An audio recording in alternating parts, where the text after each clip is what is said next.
ठीक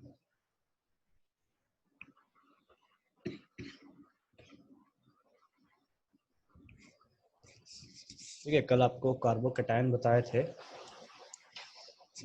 good evening Ashwini. कल आपको कार्बोकैटायन बताए थे, ठीक है, उसका ऑर्डर ऑफ रिएक्टिविटी और स्टेबिलिटी दोनों बताए थे। अभी देखिए उसका ऑर्बिटल डायग्राम कैसा होता है वो आपको दिखाते हैं। जैसे कार्बन है, ठीक है, कार्बन के 4 बॉन्ड्स होते हैं। एक जो आर के साथ जुड़ा होगा, दूसरा जो यहाँ आर के साथ जुड़ा होगा, और इधर में एक तीसरा जो आर के साथ जुड़ा होगा। देन हमने क्या देखा कि कार्बोकैटायन का फॉर्म होता है जब उसके ऊपर एक प्लस चार्ज हो और 3, मतलब अगर टर्शियरी कार्बन देख रहे हैं तो 3 अलग अलग कार्बन से जुड़ा हुआ होगा सेंटर कार्बन, ठीक है। तो ये जो प्लस साइन है ये बेसिकली कहाँ पे खाली होगा, आपका पी ऑर्बिटल। तो इस कार्बन में हम क्या करेंगे, एक पी ऑर्बिटल इस तरीके से बना के लेंगे। ये हमारा ऑर्बिटल रिप्रेजेंटेशन हम यहाँ इसको कह सकते हैं, ठीक है।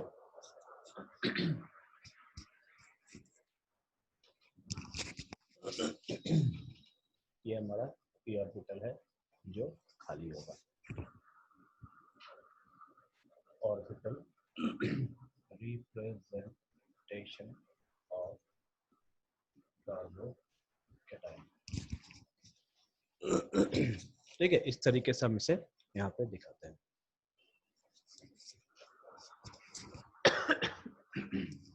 देन नेक्स्ट है हमारे पास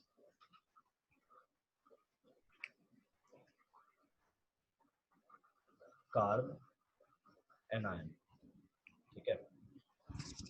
देखो जैसा कार्बोकैटायन है ये ठीक उसका उल्टा होगा। उल्टा कैसे होगा, तो कार्बन का आपका कार्ब आता है और एनायन आपका नेगेटिव चार्ज के लिए आता है, मतलब कार्बन के ऊपर आपको नेगेटिव चार्ज दिखना चाहिए। अभी जनरली कार्बन के ऊपर नेगेटिव चार्ज हमको कब दिखता है, तो जब भी कार्बन से अगर एक हाइड्रोजन रिलीज हो रहा है या कार्बन किसी दूसरे एलिमेंट से अगर कार्बन का इलेक्ट्रोनेगेटिविटी ज्यादा है, ठीक है, तो उस जगह पे हमें कार्बन के ऊपर एक नेगेटिव चार्ज देखने को मिलेगा। अब सिंपली देखिए, मान लीजिए ये एक मेरे पास मॉलिक्यूल है,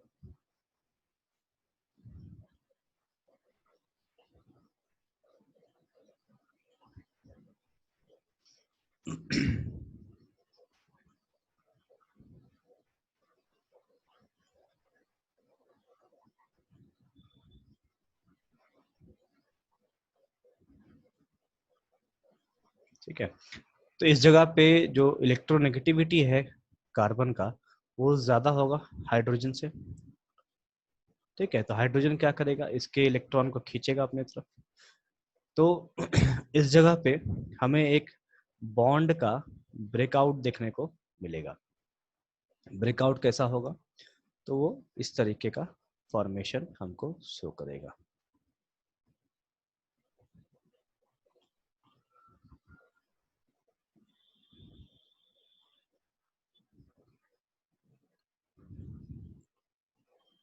और इसके साथ हमें क्या मिल जाएगा, तो H प्लस मिल जाएगा। इसे हम कहते हैं कार्बो एनायन, कार्ब एन,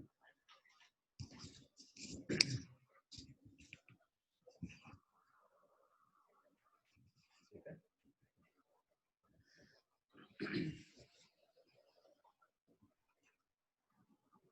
अब अगर इसका हम डेफिनेशन लिखना चाहें तो डेफिनेशन भी लिख सकते हैं।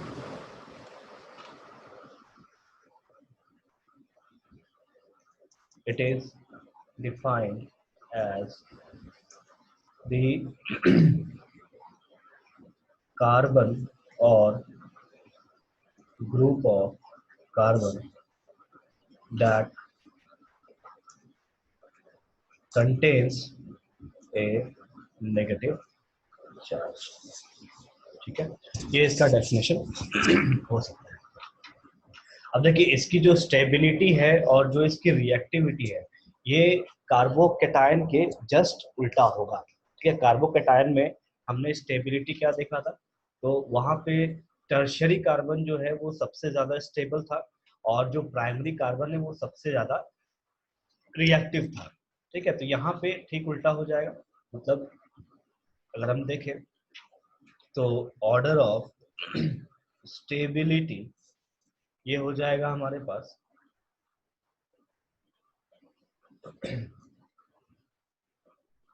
1 डिग्री सबसे ज्यादा स्टेबल होगा, उसके बाद 2 डिग्री सबसे ज्यादा स्टेबल होगा और उसके बाद 3 डिग्री सबसे ज्यादा स्टेबल होगा। देन ऑर्डर ऑफ रिएक्टिविटी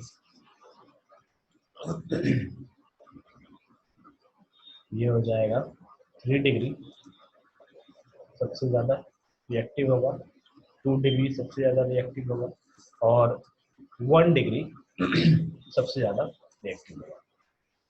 तो ये इसका स्टेबिलिटी और रिएक्टिविटी ऑर्डर है। ठीक है, इस कंडीशन में क्या है, तो आपके पास कार्बन का लोन पेयर नहीं बचता, मतलब कोई भी इलेक्ट्रॉन खाली नहीं रहता। ठीक है, यहाँ पे इलेक्ट्रॉन पेयर्ड में रहेंगे, क्यों? क्योंकि इसके पास एक नेगेटिव चार्ज है इस वजह से। तो अगर इसका हम ऑर्बिटल रिप्रेजेंटेशन देखें,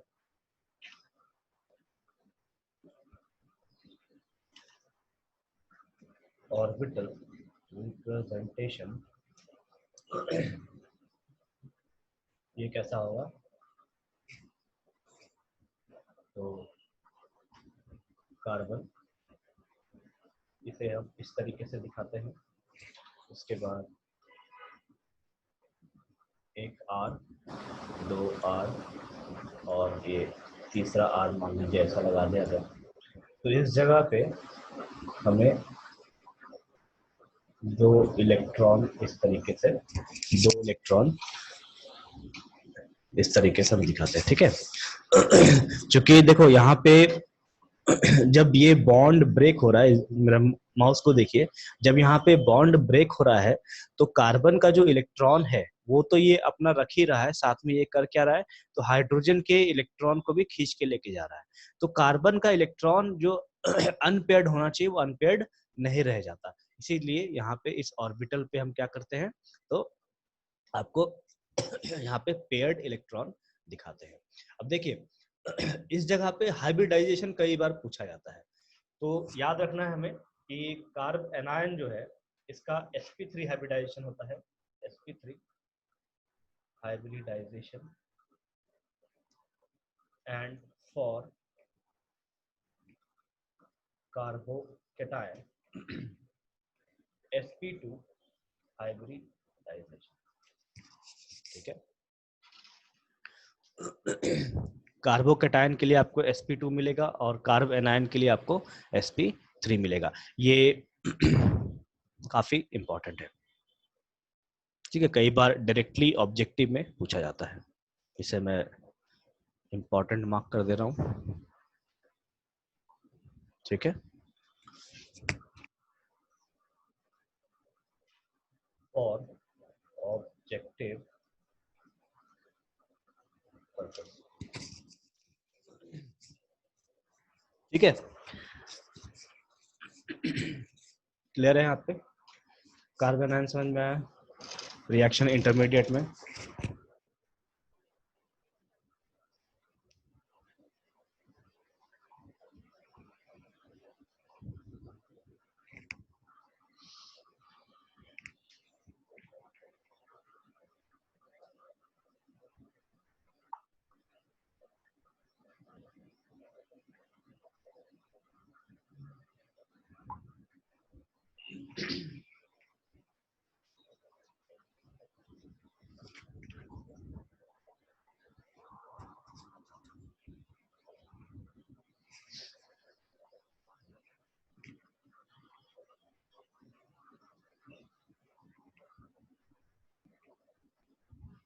देखो ऑर्बिटल रिप्रेजेंटेशन क्या है जैसे हम लोग केमिकल बॉन्डिंग पढ़ रहे थे। ठीक है, तो केमिकल बॉन्डिंग में मैंने आपको कार्बन का दिखाया था कि कार्बन, अगर कार्बन 4 हाइड्रोजन से जुड़ा है, ठीक है, चलो मैं इस पे नहीं दूसरे में दिखाता हूँ, बोर्ड में तो पूरा फिर गंदा हो जाएगा।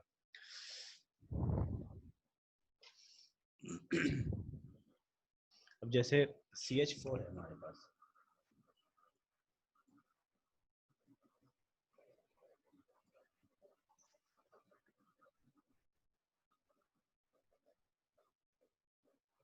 तो इसे हम कैसे दिखाते थे, कार्बन का हम इस तरीके से ऑर्बिटल बनाते थे,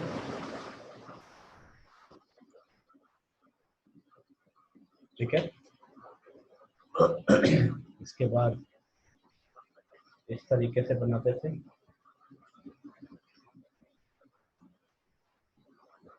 ठीक है, और फिर यहाँ पे हम 4 हाइड्रोजन दिखा देते,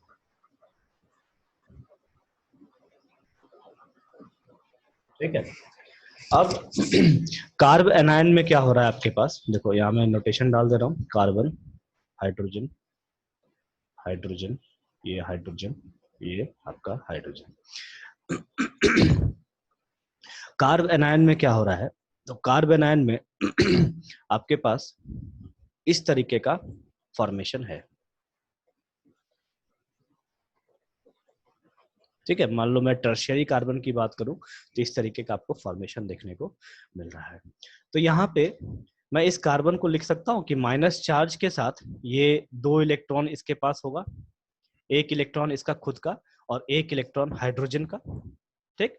क्योंकि कार्बन के जो वैलेंस इलेक्ट्रॉन्स होते हैं वो 4 होते हैं, तो एक इस जगह पे होगा, एक इस जगह पे, एक इस जगह पे और एक इस जगह पे, और यहाँ पे जो होगा ये आपका हाइड्रोजन का इलेक्ट्रॉन होगा, ठीक है। तो अब देखो कार्बन का टोटल 8 इलेक्ट्रॉन हो चुका है, एक इस आर के साथ है, एक इस आर के साथ पेयर कर रखा है, एक इस आर के साथ पेयर कर रखा है, और हाइड्रोजन का इलेक्ट्रॉन जो लिया है इसने यहाँ पेयर कर रखा है, तो टोटल इसको 8 इलेक्ट्रॉन हो गया। तो हम कह सकते हैं कि हाइड्रोजन का जो ऑक्टेट है वो पूरा हो चुका है। अब देखो इस चीज को यहाँ जो मैंने फिगर बनाया है ऑर्बिटल डायग्राम, इसे आप रिप्रेजेंट कीजिए इस जगह पे, ठीक।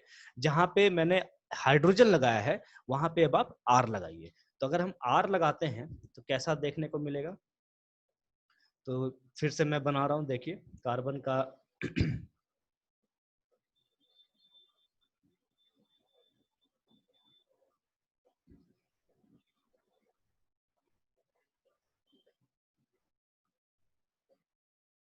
ठीक है, ये मैंने सेंटर कार्बन बना लिया, जो carbon carbocation sorry carb anion है। उसके बाद 3 आर मुझे बनाना, 3 आर मतलब वापस से मुझे कार्बन को ही बनाना है, ये भी मेरा कार्बन है, सी होगा, ये भी कार्बन है, सी होगा, और ये भी कार्बन है, ठीक है। तो बाकी तीनों कार्बन का मैं सारा ऑर्बिटल नहीं बना रहा हूँ, सिर्फ एक ही ऑर्बिटल बना रहा हूँ जो इसके साथ ओवरलैपिंग करेगा इस तरीके से। एक एक मिनट, ये उल्टा हो गया।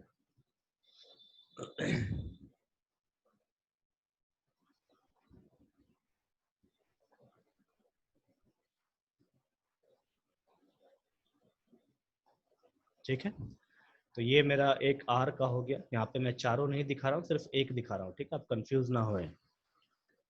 अब फिर से देखो इस ड्राइंग को, इस जगह पे जहां पे माइनस चार्ज है मेरा, ये मेरा एक पेयर है, तो इस पेयर को मैं यहाँ पे रिप्रेजेंट कर दूंगा इस तरीके से, ठीक है। तो अब मेरा ये आपका sp3 हाइब्रिडाइजेशन रिप्रेजेंट कर रहा है, ठीक। इस जगह पे, इस जगह पे ये एक तो कार्बन का खुद का इलेक्ट्रॉन है और एक इलेक्ट्रॉन हाइड्रोजन का है, ठीक है। तो इसी तरीके से हम ऑर्बिटल रिप्रेजेंटेशन करते हैं। क्लियर हुआ रूपम, ड्राइंग क्लियर हुआ?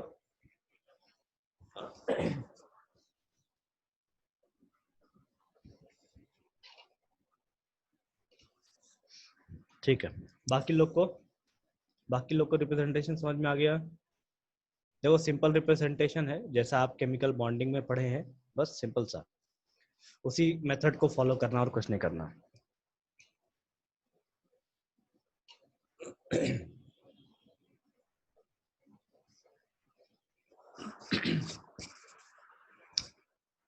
उसके बाद कल आपको फ्री रेडिकल बताए हैं।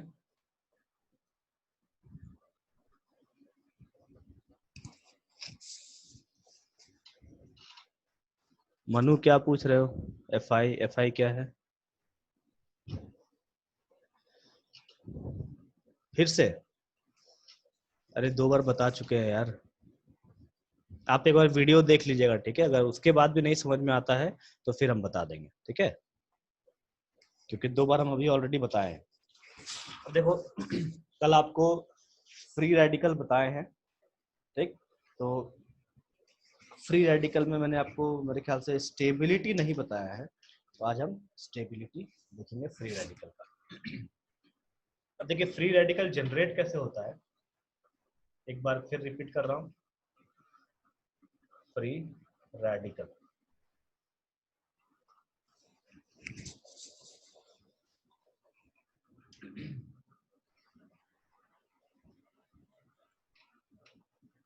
Cl2 है, ठीक है? सेम एग्जांपल ले रहा हूँ, इसके बाद हम एग्जांपल चेंज करेंगे। Cl2 है, ये लाइट के प्रेजेंस में क्या करेगा, तो Cl और Cl के बीच में बॉन्ड का ब्रेकेज होगा, ठीक है? तो हमको क्या मिलेगा, हमको मिलेगा Cl dot plus Cl dot, ठीक है? मतलब Cl अपना इलेक्ट्रॉन लेके बाहर और दूसरा Cl भी अपना इलेक्ट्रॉन लेके बाहर। क्यों? क्योंकि दोनों का इलेक्ट्रोनेगेटिविटी सेम है, इस वजह से इसे हम कहते हैं फ्री रेडिकल। देखिए फ्री रेडिकल में जैसा हमने प्राइमरी, सेकेंडरी और टर्शियरी पढ़ा है, वो सब चीज हमको यहाँ पे भी देखने को मिलेगा।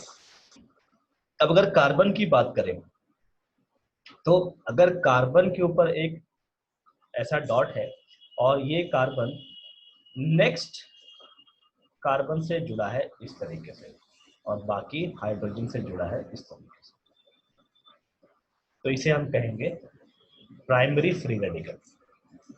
प्राइमरी फ्री रेडिकल, ठीक है? और 1 डिग्री फ्री रेडिकल,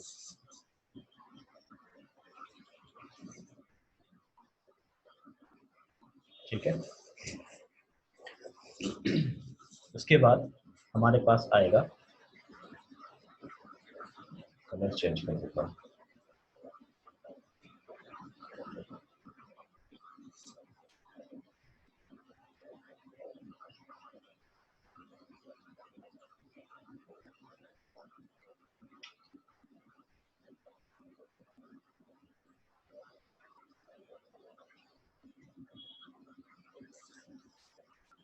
ये है मेरा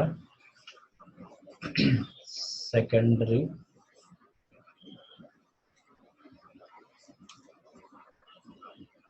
और सेकेंडरी फ्री रेडिकल, ठीक है? मैंने दोनों कॉमन में लिखा है, या फिर इसे 2 डिग्री इस तरीके से भी दे सकते हैं। देन नेक्स्ट है आएगा मेरे पास टर्शियरी,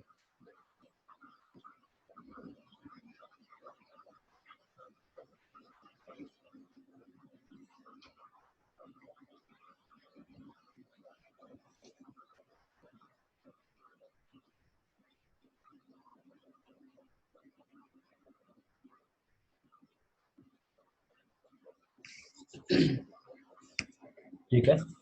ये हो जाएगा टर्शियरी फ्री रेडिकल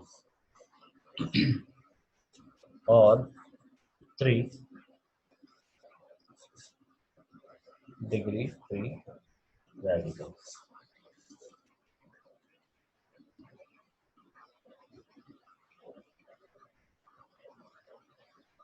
ठीक है? अब देखिए इसमें हमें ऑर्डर ऑफ स्टेबिलिटी दिखना है, तो ऑर्डर ऑफ स्टेबिलिटी इसका वही होगा जो आपका कार्बोकेटायन के लिए है, ठीक है? मैं लिख दे रहा हूँ, order of stability follows the rule just like carbocation, ठीक है, that is it is it is stabilized by hyper hyper conjugation, ठीक है, स्टेबिलाइज्ड बाय हाइपर कंजुगेशन। अब देखो हाइपर कंजुगेशन का बेसिक फंडा यहाँ पे क्या है।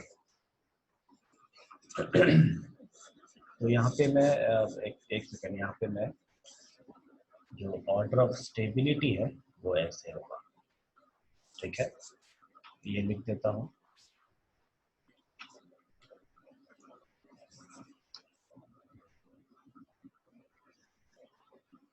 ऑर्डर ऑफ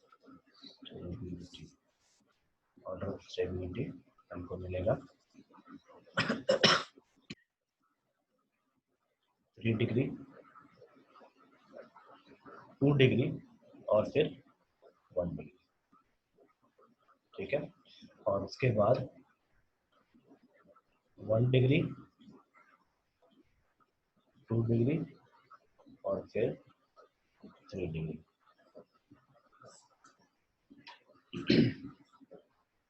तो ये हो जाएगा मेरा order of reactivity, sorry order of reactivity, ठीक है। इस तरीके से मतलब जैसा आपका कार्बोकेटायन का ऑर्डर ऑफ स्टेबिलिटी था और ऑर्डर ऑफ रिएक्टिविटी था, तो फ्री रेडिकल में भी मुझे वही चीज देखने को मिलता है, ठीक।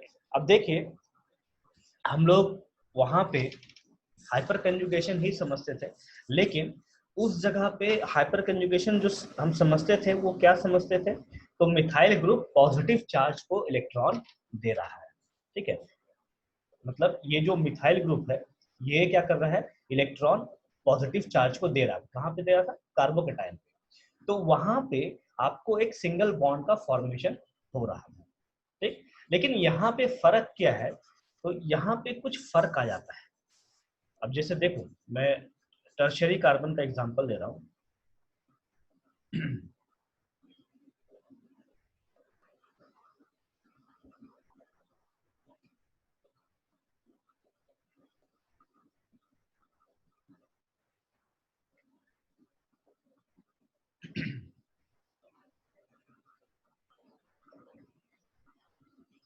ठीक है,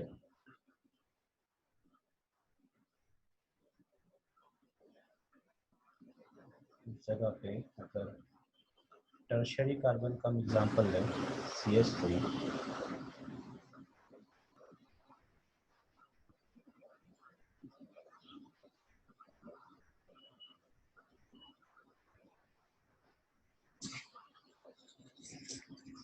ठीक है, ये एक फ्री रेडिकल है। तो देखो हाइपर कंजुगेशन को आप ध्यान से देखिए और ढंग से समझिए। सिंपल सिंपल टेक्निक है, सिंपल मेथड है, बस एक ऑर्बिटल डायग्राम से ये समझ में आता है, ठीक है। अब करता क्या है ये, तो कार्बन है, कार्बन के ऊपर यहाँ पे एक कार्बन होगा जिसके ऊपर हाइड्रोजन लगेगा इस तरीके से,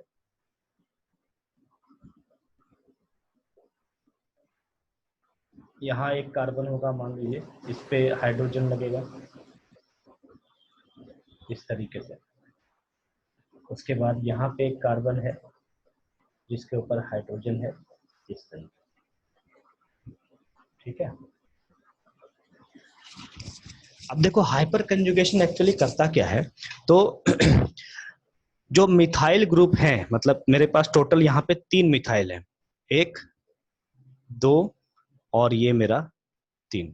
तो तीनों में से देखो 3 मिथाइल ग्रुप, इसका मतलब टोटल मेरे पास कितने हाइड्रोजन है, 9 हाइड्रोजन।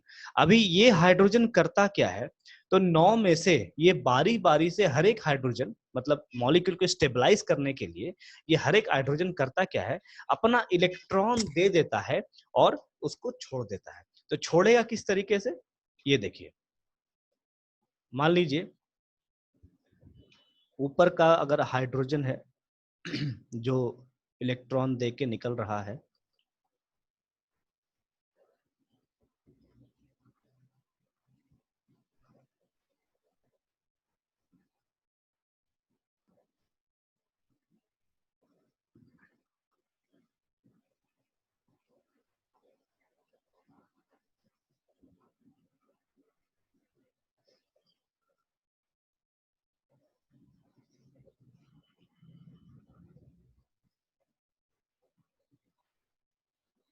और इस हाइड्रोजन ने क्या किया, अपना इलेक्ट्रॉन इस कार्बन को देके छोड़ दिया। ठीक। हाइपर कंजुगेशन के प्रोसेस में क्या होता है, जो हाइड्रोजन है, जो मिथाइल ग्रुप के हाइड्रोजन है, वो क्या करते हैं, अपने इलेक्ट्रॉन को छोड़ देते हैं और छोड़ के कहाँ चले जाते हैं, तो कार्बन का जो इलेक्ट्रॉन डेंसिटी का जो एरिया है, मतलब ऐसा नहीं है, देखो मैं सर्कल बना रहा हूँ, ध्यान से देखिए, जैसे मान लीजिए इस कार्बन का इतना इलेक्ट्रॉन डेंसिटी का क्षेत्रफल होगा, तो ये जो हाइड्रोजन है जो यहाँ से बाहर निकला है, ठीक है, वो क्या करता है कि इस एरिया में ही लटका हुआ रहता है, ठीक है, जस्ट लटका हुआ रहता है, लेकिन कोई बॉन्ड नहीं बनाता। ठीक है, मतलब हम ये कह सकते हैं कि ये जो हाइड्रोजन है, ये इस कार्बन से फारदेस्ट डिस्टेंस में रहता है, मतलब दोनों के बीच की जो दूरी है वो बहुत ज्यादा होती है। हाइपर कंजुगेशन का बेसिक फंडा यही है। ठीक। अब देखो इस जगह पे होगा क्या, अब नेक्स्ट प्रोसेस क्या है, कार्बन, नीचे में मैंने CH3 लगा दिया, इधर पे मैंने CH3 लगा दिया। ठीक। अब देखिए इस जगह पे मैं वापस से स्टार्टिंग में आ रहा हूं, इस जगह पे आप देखो, यहाँ पे मेरे पास फ्री रेडिकल है, देखिए वापस से जहां मेरा माउस घूम रहा है, यहाँ पे फ्री रेडिकल है, ये फ्री रेडिकल मैंने यहाँ नहीं दिखाया, ठीक है, जस्ट आपको समझाने के लिए हाइपर कंजुगेशन क्या है और वो कैसे आपका चेंज होता है। तो मैं अभी फ्री रेडिकल आपको दिखाता हूँ, वही फ्री रेडिकल मैं यहाँ बना रहा हूँ, वही फ्री रेडिकल मैं यहाँ पे बना रहा हूँ, सॉरी कलर चेंज कर दे रहा हूँ इस जगह पे। ठीक है, अब देखो इस जगह पे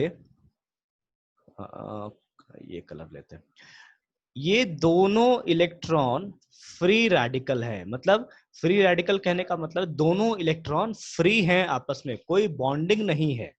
ठीक है, तो ये दोनों इलेक्ट्रॉन क्या करता है, अपने साथ डबल बॉन्ड का फॉर्मेशन करके लेता है इस तरीके से, और तब ये हाइड्रोजन बाहर निकल जाता है एज H+। ठीक है, तो हम कहां से चले थे, हम लोग चले थे इस जगह से, इस सिंगल बॉन्ड से और एक फ्री रेडिकल से चले थे। उसके बाद ये जो मिथाइल ग्रुप का हाइड्रोजन है, हाइपर कंजुगेशन का जो प्रोसेस है उसके वजह से इसने क्या किया, अपना इलेक्ट्रॉन दे दिया और खुद जाके लटक गया कार्बन के जो इलेक्ट्रॉन का जो एरिया है वहां पे, मतलब जो सबसे दूरी वाला एरिया होगा वहां जाके लटक जाता है। ठीक। अब दोनों दो फ्री रेडिकल, दो इलेक्ट्रॉन आपस में अलग अलग भटक रहे हैं, तो ये दोनों करते क्या है कि हम अलग अलग भटके, उससे अच्छा है कि हम एक बॉन्ड बना के स्टेबल हो जाए। तो इस जगह पे ये जो सिंगल बॉन्ड है ये कन्वर्ट हो गया किसमें, आपका डबल बॉन्ड में। अब देखो कार्बन के चार चार बॉन्ड बन गए, ये जो सेंटर कार्बन है इसके भी 1 2 3 4 बॉन्ड हो गए, ऊपर में जो कार्बन है इसके भी 4 बॉन्ड हो गए। ठीक है, और बाकी इन दोनों के साइड वाले और नीचे वाले के तो 4 बॉन्ड है ही। तो ये प्रोसेस है आपका हाइपर कंजुगेशन का। ठीक है, क्लियर है, हाइपर कंजुगेशन कैसे स्टेबिलिटी बढ़ाता है टर्शियरी कार्बन का। यही यही स्टेबिलिटी आपको कार्बोकैटायन में भी देखने को मिलेगा और फ्री रेडिकल में भी देखने को मिलेगा। क्लियर है यहाँ तक।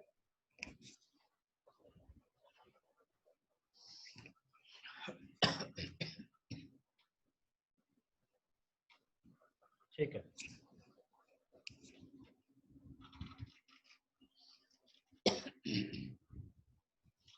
ठीक है, अभी आप चाहो तो इसमें किसी का भी हाइपर कंजुगेशन आप दिखा सकते हैं, या किसी भी फ्री रेडिकल का आप स्टेबिलिटी दिखा सकते हैं। मान लीजिए आपके पास इस तरीके का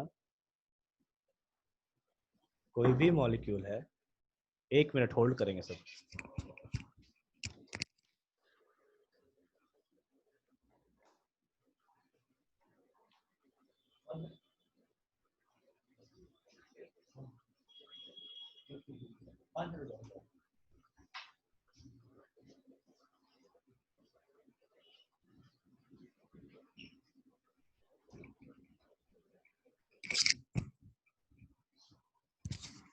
ठीक है, आपके पास अगर कोई भी चेन हो, कितने भी कार्बन का चेन हो अगर, तो सपोज कीजिए कि इस जगह पे मान लो इस कार्बन के ऊपर अगर फ्री रेडिकल है तो आप इस वाले कार्बन से, इस कार्बन से, या यूं कहे तो बाजू वाले कार्बन से आप इलेक्ट्रॉन शिफ्ट कर सकते हैं, ठीक है। और तब जाके आपको डबल बॉन्ड देखने को मिलेगा। सॉरी, एक मिनट, यहाँ पे इस तरीके से बीच में नहीं आएगा, इसे इस कार्बन पे अगर आपका फ्री रेडिकल हो या फिर इस कार्बन पे फ्री रेडिकल हो, नहीं सॉरी एक मिनट, क्या, इस कार्बन पे, ठीक है। तो यहाँ पे एक मिथाइल ग्रुप होगा आपका, उसके बाद यहाँ पे एक मिथाइल ग्रुप होगा, ठीक है। तो ये हाइड्रोजन इसको डबल बॉन्ड्स डबल बॉन्ड के लिए मदद फॉर्म करेगा और ये वाला हाइड्रोजन इधर से डबल बॉन्ड के लिए हमको फॉर्म कर सकता है, ठीक है। तो इस तरीके से हम फ्री रेडिकल को स्टेबलाइज करेंगे। तो अगर कोई भी एक फ्री रेडिकल है तो हमको जो नेक्स्ट बॉन्ड दिखेगा वो इस तरीके का दिखेगा, ठीक। ये तो हो गया पहला कंडीशन। दूसरा क्या दिख सकता है, 1 2 3 के बाद 4 और यहाँ पे डबल बॉन्ड में 5, चाहे आपको ये दिखेगा या फिर ये दिख सकता है। तो इस तरीके से हम फ्री रेडिकल्स को स्टेबलाइज करते हैं, ठीक है।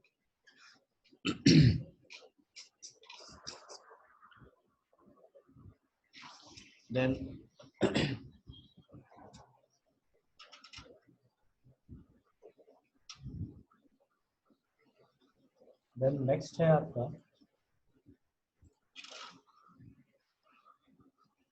टाइप्स ऑफ अटैकिंग स्पीसीज, ठीक है। टाइप्स ऑफ अटैकिंग स्पीसीज, तो देखिए केमिकल रिएक्शन है हमारे पास, ठीक है। तो केमिकल रिएक्शन में काफी सारी चीजें होती हैं। काफी सारी चीजें कहने का मतलब है, जैसे सबसे पहला चीज in a chemical reaction, in a chemical reaction सबसे फर्स्ट चीज आता है सबस्ट्रेट, सबस्ट्रेट। उसके बाद आता है रीएजेंट, ठीक है। और फिर आपके पास होता है एक सॉल्वेंट, ठीक है। मैं जनरल रिएक्शन लिख रहा हूँ, तो इसमें मतलब ऐसा कुछ नहीं है कि यही रिएक्शन ये जनरल चीज हर किसी को रिप्रेजेंट करता हो, ऐसा जरूरी नहीं है, ठीक है। एक रिएक्शन में जो चीजें होनी चाहिए, जो हमको पढ़ना है यहाँ पे, मैं उसके हिसाब से ले रहा हूँ। देन नेक्स्ट आपको यहाँ पे मिलेगा प्रोडक्ट,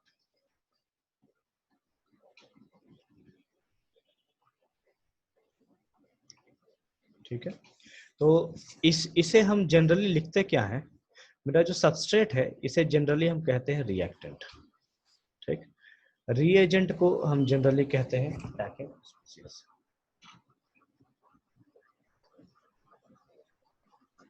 ठीक है। रीएजेंट को हम जनरली कहते हैं अटैकिंग स्पीसीज। मतलब यहाँ पे जो मेरा रिएक्टेंट है इसको अटैक कौन करेगा, या यूं कहे तो